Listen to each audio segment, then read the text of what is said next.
기도하겠습니다. 주님을 바라보고 주님을 생각할 때마다 너무 행복합니다. 우리를 사랑해 주시고 우리와 함께 해 주시고 우리를 인도해 주시고 우리 곁에 제서 주시고 지금도 우리에게 은혜를 주시는 주님 때문에 너무나 행복합니다. 그 행복을 잃어버리지 않는 저희들 되게 하여 주시고 세상의 문제 때문에 삶의 문제 때문에 그 기쁨을 빼앗기지 않도록 우리를 붙잡아 주옵소서. 주님의 오심을 기다리는 성탄절을 바라보고 있습니다. 우리 속에 주님이 오셔서 우리의 삶이 달라질 줄로 믿습니다. 우리의 마음이 달라질 줄로 믿습니다. 우리의 영이 새로워질 줄 믿습니다. 주님을 기다리며 주님을 바라볼 때마다 새 힘이 솟아나게 하여 주시고 새 소망이 넘치게 하여 주시고 주님 안에 거하는 참 행복을 누리게 하옵소서. 이 시간 성탄을 앞에 놓고 예배를 드리며 거룩하신 하나님을 바라봅니다. 우리를 위해서 이 땅에 예수님을 보내주신 그 놀라운 하나님의 사랑, 그 넓으신 하나님의 은혜, 우리가 어찌 그 은혜를 다 갚을 수 있겠습니까? 우리의 심령에 감사하는 마음, 주님을 더 기뻐하며 찬양하는 심령을 더하여 주옵시고 감사와 사랑으로 드리는 이 예배를 주님 흠양하여 주시옵시고 예배하신 은혜로 우리를 채워 주옵소서. 말씀 앞으로 나아갑니다. 부족한 것을 가려주시고 주의 말씀만이 우리의 심령에 들려질 수 있도록 인도하여 주옵소서. 우리 구주 예수 그리스도의 이름으로 기도드리옵나이다. 아멘. 내일이 드디어 성탄절인데 여러분 성탄을 앞두고 지금 여러분은 무엇을 보고 계십니까? 여러분은 누구를 보고 있고 무엇을 기대하면서 금년 성탄을 기다리고 계십니까? 저는 이번 성탄이 여러분에게 하나님의 은혜가 이전보다 더 강력하게 임하는 성탄이 됐으면 좋겠고요. 무엇보다도 이번 성탄에 여러분이 사랑의 하나님을 만나고 그 사랑을 경험하고 그 사랑 안에 거하는 참된 기쁨과 행복을 경험하는 그런 성탄이 되기를 간절히 소망합니다. 우리가 성탄에 예수님을 말할 때마다 우리가 기억하는 성경 구절이 있지요. 보라, 처녀가 잉태하여 아들을 낳으리니 그 이름을 임마누엘이라 하리라.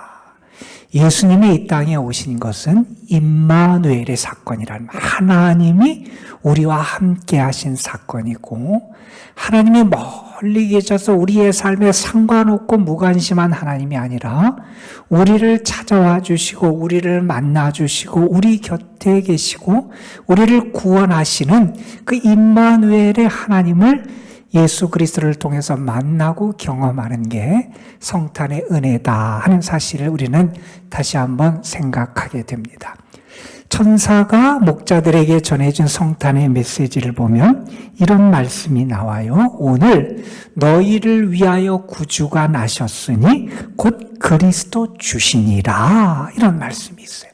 성탄의 사건은 어떤 사건이냐?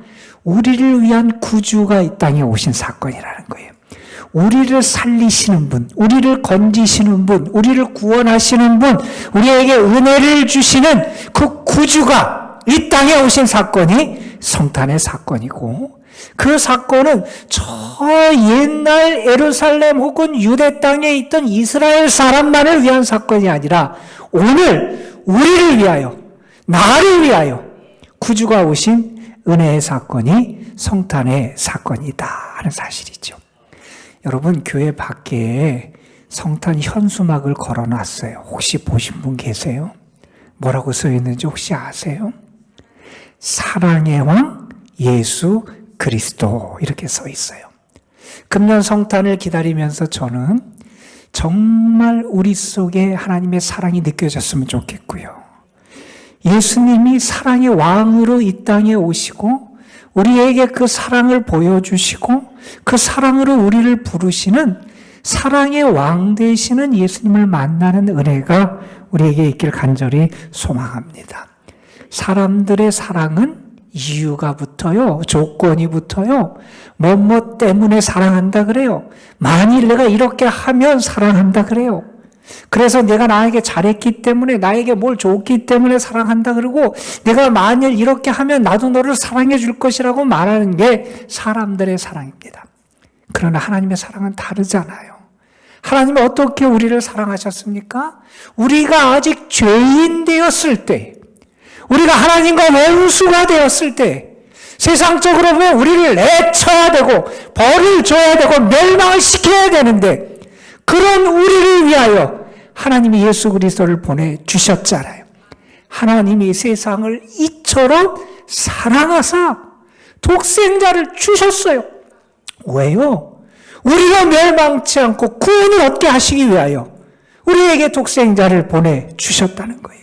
여러분, 하나님이 예수님을 이 땅에 보내주신 그 사건은 하나님의 사랑이 우리에게 확증된 사건이고, 예수님이 우리에게 무엇을 보여주셨느냐? 하나님이 우리를 버리지 아니하시고 우리를 사랑하시고 우리에게 긍휼을 베푸시고 은혜를 베풀어 주시는 분이 우리 하나님이심을 우리에게 보여주신 게 예수님의 모습이었다는 거예요.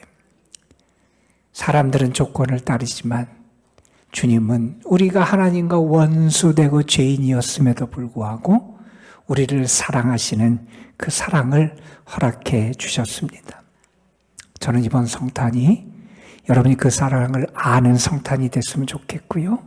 그 사랑을 고백할 수 있는 성탄이 됐으면 좋겠고요. 그 사랑 안에 머무는 성탄이 됐으면 좋겠고요. 그 사랑을 실천하고 전할 수 있는, 정말 사랑의 왕으로 예수님이 오신 것을 여러분이 고백하고 경험할 뿐만 아니라 나눌 수 있는 그러한 사랑의 성탄이 되기를 주님의 이름으로 축원합니다. 오늘은 예수님의 어머니 마리아가 그 친척 엘리사벳을 만난 그 이야기를 오늘 본문으로 우리가 택하여 읽었습니다. 예수님의 탄생의 이야기는 특별히 복음서의 두 곳에서 언급하고 있죠. 마태복음과 누가복음에서 언급합니다. 누가복음의 성탄의 이야기를 우리가 지난주부터 읽고 있어요. 지난주는 오늘 본문 바로 다음의 이야기를 읽었는데, 오늘은 시간상으로는 좀 역순이지만 그 앞에 본문의 말씀을 통해서 오늘 성탄을 앞둔 우리에게 주시는 하나님의 음성을 듣기를 소망합니다. 누가복음이 예수님의 성탄을 전할 때 조금 독특하게 전하는 게 있는데, 이게 뭐냐 하면 세례 요한의 출생과 더불어서 예수님의 탄생의 이야기를 우리에게 들려주고 있다는 겁니다. 먼저 천사 가브리엘이 제사장 사가랴를 찾아가요. 사가랴는 제사장입니다. 그는 그 가난한 유대 마을에 살고 있던 제사장이었고, 그에게는 아내가 있는데 그 아내가 엘리사벳이라고 하는 아내였고요. 그 두 사람은 나이가 많이 들었지만 아직까지 아들이 없었던, 자녀가 없었던 그런 상황에 있었어요. 그 제사장은 자기의 순번이 되면 1년에 한 두세 차례 예루살렘 성전에 가서 성전을 섬기는 일을 감당하고 이제 자기의 고향으로 자기 집으로 돌아오는 게 제사장의 일반적인 그러한 직임이었어요. 그러던 어느 날 성소에서 분향을 하려 그러는 사가랴에게 천사 가브리엘이 나타나게 된 거예요. 천사 가브리엘이 나타나서 사가랴에게 무슨 이야기를 하냐면 이런 얘기를 합니다. 그가 곧 아들을 얻게 될 것이다. 이런 이야기를 해요. 그 이야기를 들었을 때 사가랴는 믿을 수가 없었어요. 왜냐하면 자신도 자신의 아내도 이제 아이를 갖기에는 너무나 나이가 많이 들었기 때문이고, 아이를 가질 수 있는 형편, 상황, 그러한 어떤 육체적인 신체적인 조건이 아니었기 때문입니다. 그런데 그가 그 일을 믿지 못하자 천사 가브리엘이 징표를 하나 주는데, 그 징표는 뭐였냐면 그 아이가 태어날 때까지 사가랴가 말을 못하는 거예요. 그래서 그때부터 사가랴가 말을 못하게 됩니다. 그 징표를 통해서 사가랴는 자신에게 일어날 그 사건을 믿게 됩니다.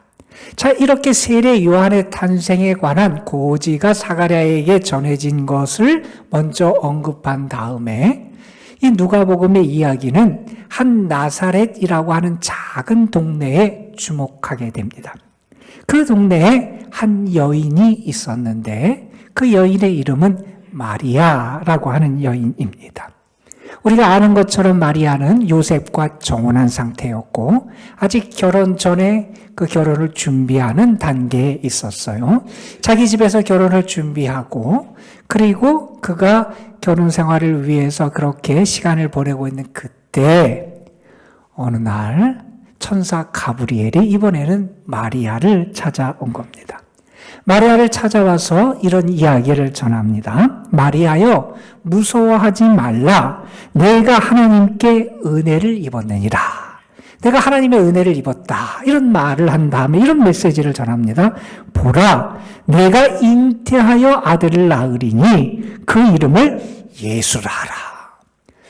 아직 남자를 알지 못한 남자와의 관계를 갖지 않았던 한 여인에게 나타나서 내가 잉태하여 아들을 낳을 것이다. 이런 이야기를 합니다. 정말 충격적인 메시지지요. 그런 다음에 이런 메시지가 더 덧붙여지게 됩니다. 그가 큰 자가 되고 지극히 높으신 이의 아들이라 일컬음을 받을 것이다.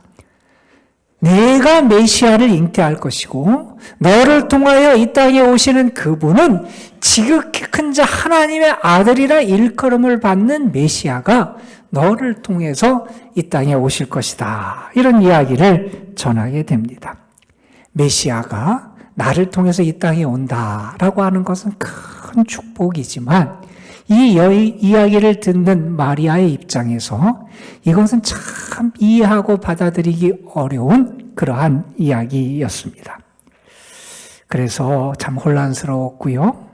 마음의 두려움도 생겼을 겁니다. 누구에게 말도 못해요. 정혼한 요셉에게 말할 수도 없을 것이고 말을 한들 요셉이 어떻게 이해하고 받아들여 줄 수 있을지 두렵 마음이 생겼을 겁니다. 만약에 이 이야기가 사람들에게 알려지게 되면 신명기 22장 21절 말씀에 따라서 다른 남자와 관계를 가진 여인이 돌에 맞아 죽게 된다고 하는 형벌을 받을지도 모르는 그런 상황에 처해 있었습니다. 마리아의 마음은 복잡했을 거예요. 어떻게 그런 일이 가능할까? 도대체 그런 일이 어떻게 일어날 수 있습니까? 천사에게 물었을 때 천사가 다시 이런 이야기를 하지요. 성령이 내게 임하시고 지극히 높으신 이의 능력이 너를 덮으셨다. 성령의 역사하신 가운데 이 일이 일어나는 것이고 이러므로 나실 바 거룩한 이는 하나님의 아들이라 일컬어질 것이다. 다시 그분이 하나님의 아들 되시는 메시아이심을 선포하게 됩니다. 자, 그러면서 여전히 믿지 못하는 마리아를 향해서 이런 이야기를 합니다. 내 친족 엘리사벳도 늙어서 아들을 배었느니라. 본래 임신하지 못한다고 알려진 이가 이미 임신을 한 지 6달이 되었다. 이 이야기를 전하는 거예요. 그러니까 엘리사벳이라고 하는 인간적으로는 도저히 아이를 가질 수 없는 그 여인이 임신한 걸 봐라. 하나님의 역사하십니다. 하나님의 역사하시면은 불가능한 못할 일이 없다. 이 말씀을 전하게 되지요. 자, 그 다음에 벌어진 사건을 전하는 게 오늘 우리가 함께 읽었던 본문의 말씀입니다. 천사가 떠난 다음에 마리아에게 일어난 일을 우리에게 전하는 그러한 이야기예요. 마리아는 이때 어떻게 하냐 하면 아마 마음속에 고민이 많았을 거예요. 여러분, 유대 관례에 따르면, 관습에 따르면 그 당시 여인이 결혼하던 통상적인 나이가 우리가 생각하면 지금 놀랄 텐데 12살에서 15살 사이였어요. 그 당시에는 그 나이가 어느 정도 조숙하고 이제 성숙했다고 생각해서 결혼을 했는데 우리가 생각하면 참 아직 어린 소녀잖아요. 12살, 많아야 15 정도 되는 그러한 여인이 자기가 남자를 알지도 못하는데 임신한다. 아이를 낳게 될 거다라고 하는 이 이야기를 들어서 얼마나 당혹스러웠을까. 그래서 그는 정말 자기 마음속에 담아둘 수 없는 이 엄청난 사실, 자기 속에 있는 두려움과 걱정을 쏟아낼 수 있는 누군가를 찾기 시작합니다. 내 이야기를 들어줄 사람, 가슴을 열고 마음을 열고 나를 품어줄 수 있는 사람, 귀 기울여서 나의 이야기를 들어줄 수 있는 사람, 내가 홀로 품고 있는 이 답답한 상황, 이 사정을 이야기하고 터놓고 말할 때 들어줄 수 있는 귀를 가진 사람, 찾아가서 기댈 수 있는 사람을 찾습니다. 자신을 책망하지도 않고 정죄하지도 않고 그리고 자신에게 손가락질도 하지 않으면서 자신을 품어줄 사람을 생각했을 겁니다.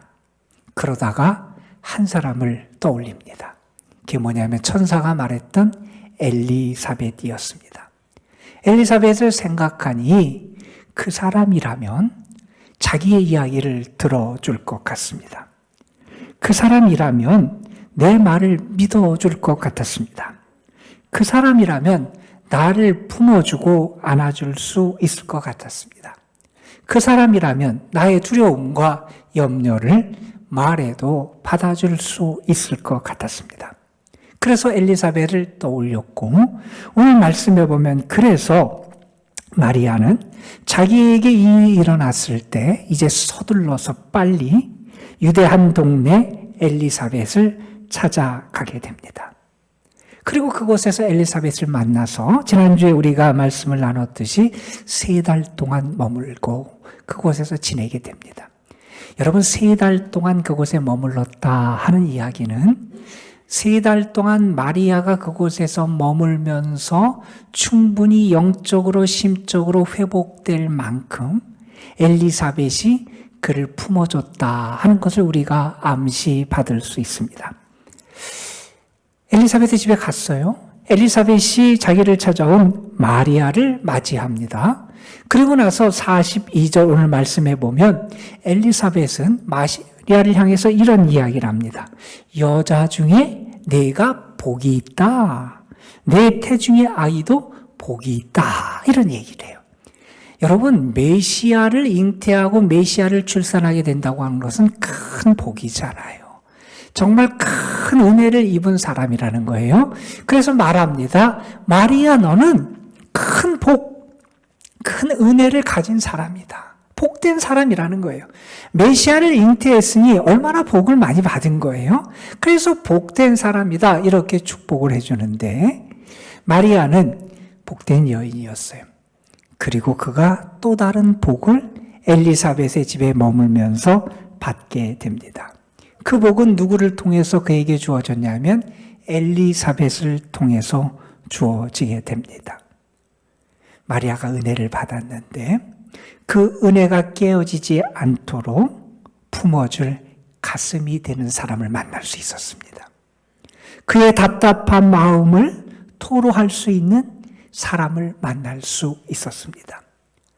자기의 심정, 자기의 마음을 이해하고 따뜻하게 안아줄 수 있는 사람을 만났습니다. 여러분, 그게 복이었어요. 하나님의 은혜를 입어서 메시아를 갖게 된 것도 큰 복이었고, 자신의 불안한 마음, 자신의 상황, 자신의 모든 것을 내어놓고 말하며 자기를 이해해 줄 수 있는 한 사람을 만난 것도 큰 복이었다 하는 겁니다. 여러분, 그런 복을 받은 마리아, 그 마리아에게도 따뜻한 품이 생겼을 겁니다. 나중에 예수님께서 우리 모두를 위해서 고난의 길을 걸어가시잖아요. 십자가의 길을 걸어가시잖아요. 여러분, 인간적으로 그것을 바라보는 인간적인 엄마의 입장, 어머니의 입장이 어떻겠어요? 자신이 사람들에게 조롱을 당하고 멸시를 당하고 죽음의 길을 당하고 고난의 길을 걷고 십자가의 길을 걸어가는 그 모습을 바라보는 그 어머니의 마음이 어떻겠어요? 그것을 바라보고 품을 수 있었던 그 마음도 마리아에게 생기게 됐습니다.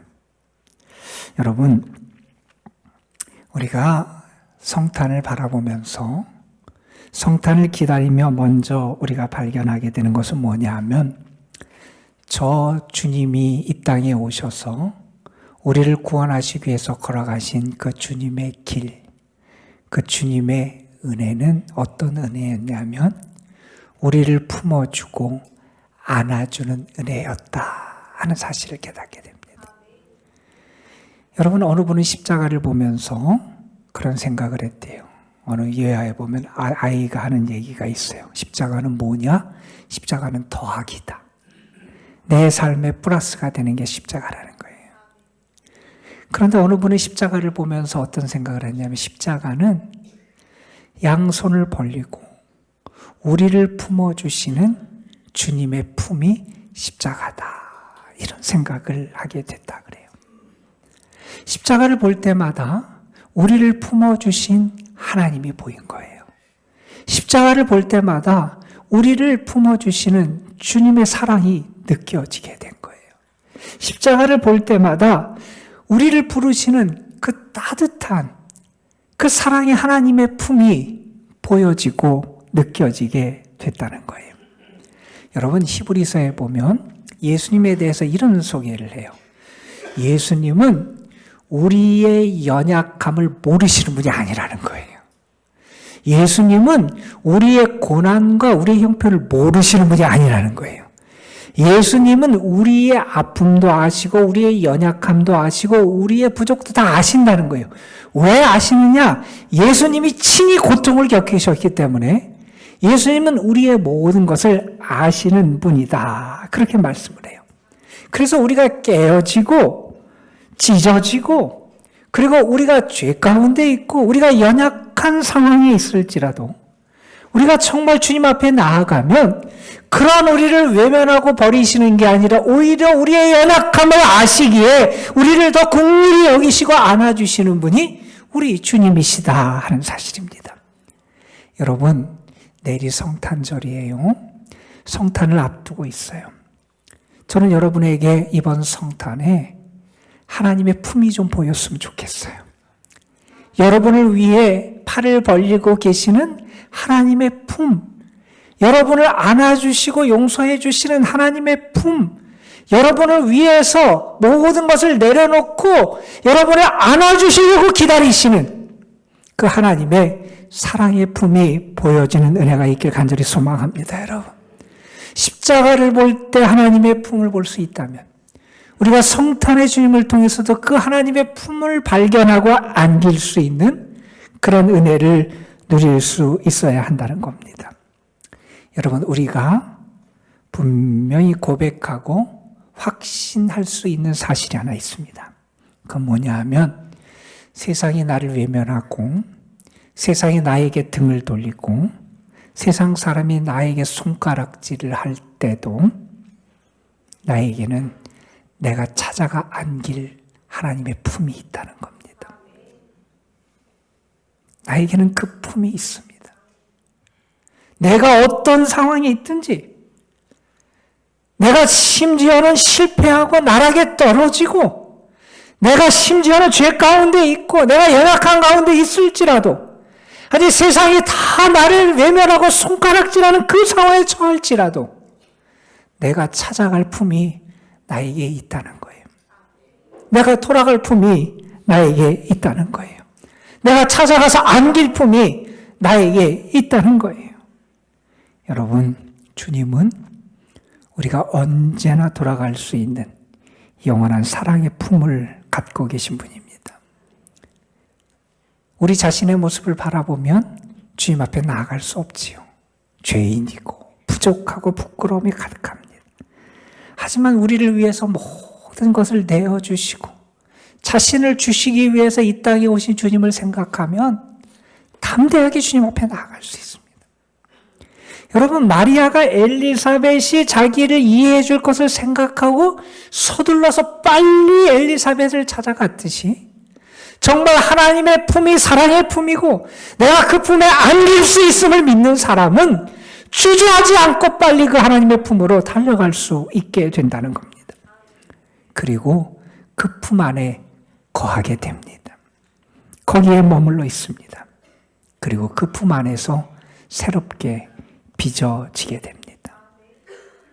여러분, 저는 이번 성탄이 여러분에게 사랑의 왕인 주님을 만나는 성탄이 됐으면 좋겠습니다.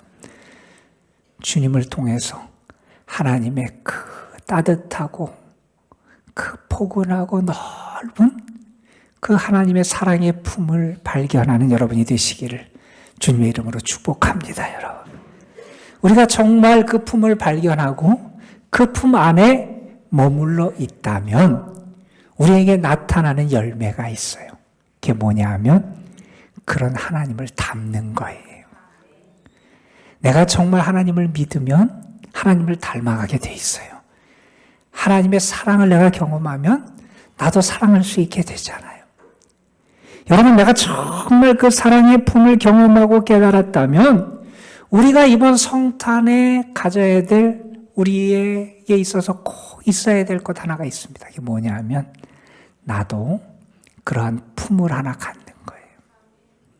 다른 사람이 기댈 품, 지친 사람이 안길 품, 연약한 이가 찾아와서 그 마음을 토할 수 있는 그러한 사랑의 품을 하나 가질 수 있어야 한다는 겁니다.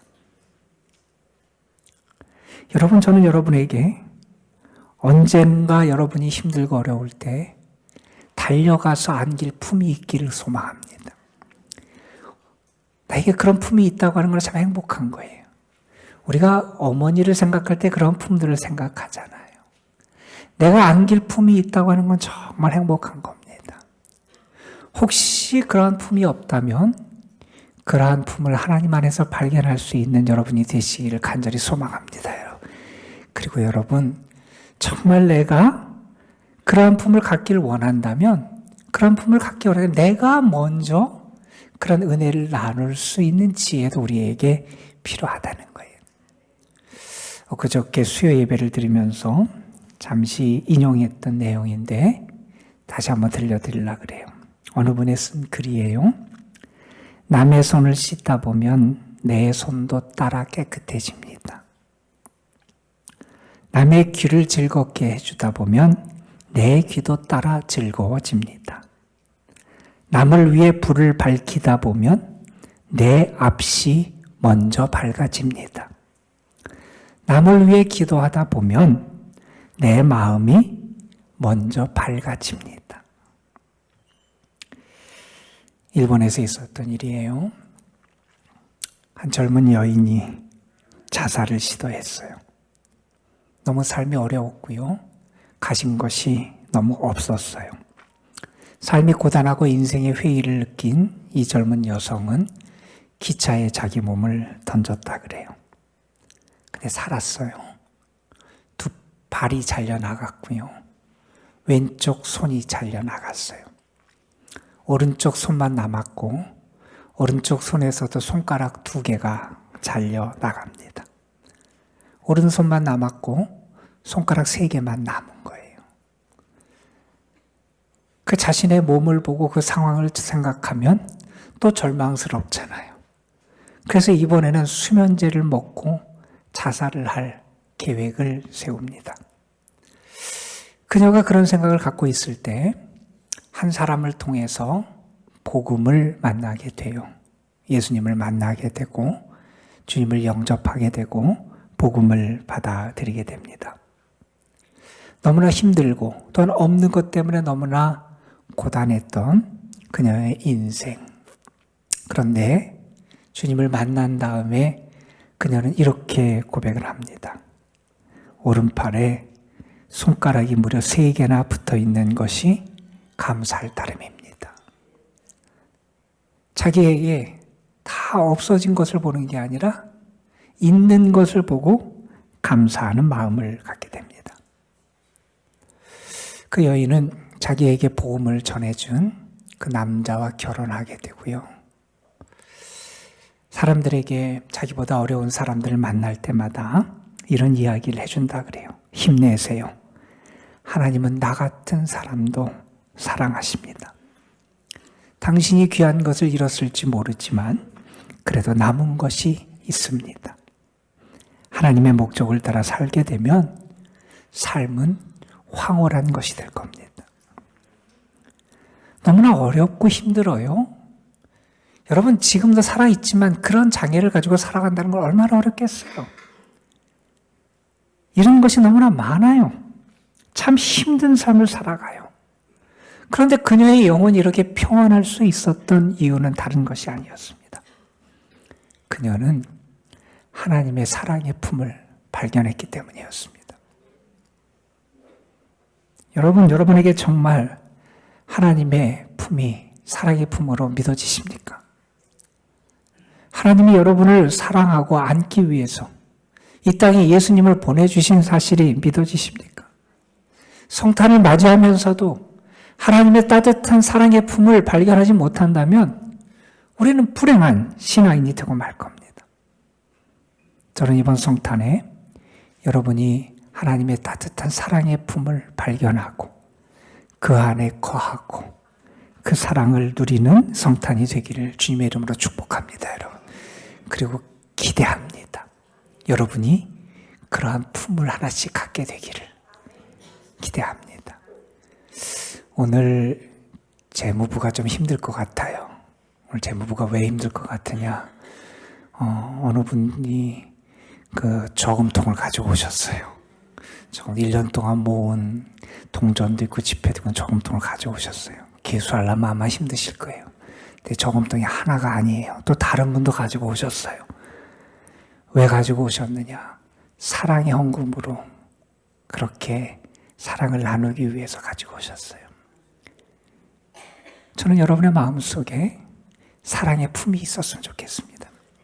성탄을 맞이하면서 우리가 그러한 품을 갖지 못한다면 우리는 여전히 불행한 신앙이 되고 말 거예요.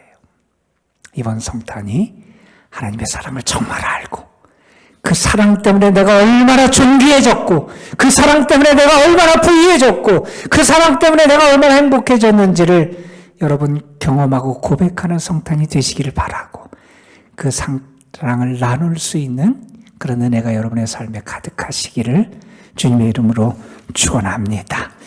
우리 함께 찬양 한 곡 부르죠. 우리가 아는 찬양이에요. 그 사랑 얼마나 아름다운지 다 표현 못해도 나 표현하리라. 다 고백 못해도 나 고백하리라. 다 알 수 없어도 나 알아가리라. 다 닮지 못해도 나 닮아가리라. 하나님의 사랑을 생각하며 우리 함께 찬양하겠습니다.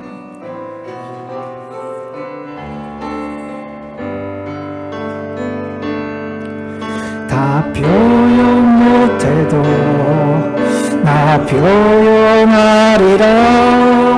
다 고백 못해도 나 고백하리라. 다 알 수 없어도 나 알아가리라. 다 닮지 못해도 나 닮아가리라. 다 표현 못해도 다 표현 못해도 나 표현하리라. 다 고백 못해도 나 고백하리라.